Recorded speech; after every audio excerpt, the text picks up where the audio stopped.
Buenos días, profesora. Hoy día vamos a hacer el comentario literario del libro Niebla de Miguel de Unamuno. Como acabamos de mencionar, el autor de este libro es Miguel de Unamuno. Este libro fue escrito en 1907, pero fue oficialmente publicado en 1914. El autor tenía 50 años en ese momento. Curiosamente, esto pasó exactamente el mismo año del estallido de la Primera Guerra Mundial. Este libro es una novela de ficción, pero como al autor le gusta llamarlo una nivola. ¿A qué se refiere con esto? Él hace referencia a esto a las novelas de ficción narrativas creadas por él mismo. Niebla está escrito en prosas a lo largo de sus 33 capítulos. Esta historia narra la situación de Augusto Pérez, un joven rico licenciado en Derecho, hijo único de una madre viuda. Al inicio de la historia su madre muere y él no halla qué hacer con su vida. Un día caminando en la calle sin rumbo encuentra una joven señorita llamada Eugenia. Ella es profesora de piano. Él al momento de verla queda enamorado completamente, o eso él cree creer porque nunca se había enamorado. Tras esto trata de conseguir su amistad, cosa que efectivamente logra. Conoce a la familia de ella, que también es huérfana y vive con sus tíos. Augusto empieza a cortejar a Eugenia para lograr una relación. Eugenia directamente lo rechaza y dice que ya tiene un novio llamado Mauricio. Tras esto, Augusto entabla una relación con una de sus sirvientas llamada Rosario. Ella es la que le planchaba. Eugenia, al ver esto, quizás por el instinto de competencia, decide terminar con Mauricio e entablar una relación. Con esto planean hasta su boda.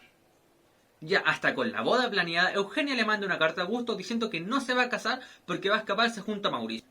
Ante esto, Augusto decide suicidarse, pero antes decide ir a Salamanca a ver a Unamuno, con quien sostiene un diálogo memorable en el que el autor hace papel de Dios y Augusto de criatura.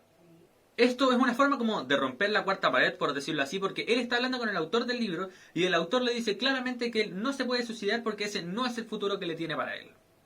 La verdad es que soy sincero, este libro yo lo encontré un poco aburrido y al principio se me hizo un poco incómodo, ya que Augusto se enamoró sin ni siquiera conocer a lo que era Eugenia, simplemente al ver sus ojos se enamoró, quizás por estar en una depresión, por decirlo así, ya que sus dos padres murieron, se sentía solo en la vida.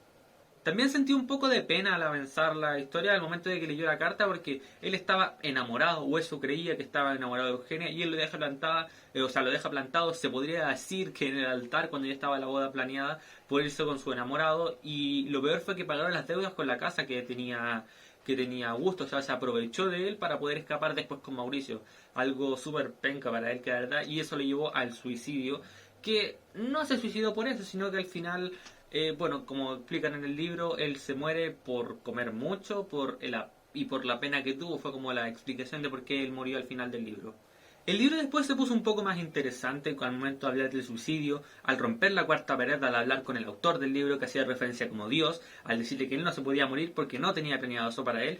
Ahí el libro se me hizo un poco más interesante, pero en sí no me gustó mucho la historia, quizás porque es una historia antigua, lleva más de 100 años el libro escrito, obviamente va a ser algo más ambiguo por decirlo de alguna manera.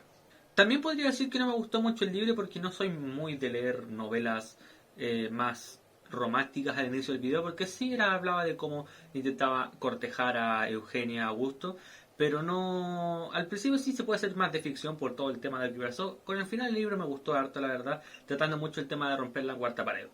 Eso sí, no lo hace directamente porque él fue a verlo. No fue como que hablara de autor a personaje, pero se puede relacionar como que sí fue eso, porque él está hablando con el autor, siendo él el personaje. Este ha sido mi comentario literario sobre el libro de Niebla. Espero que les haya gustado.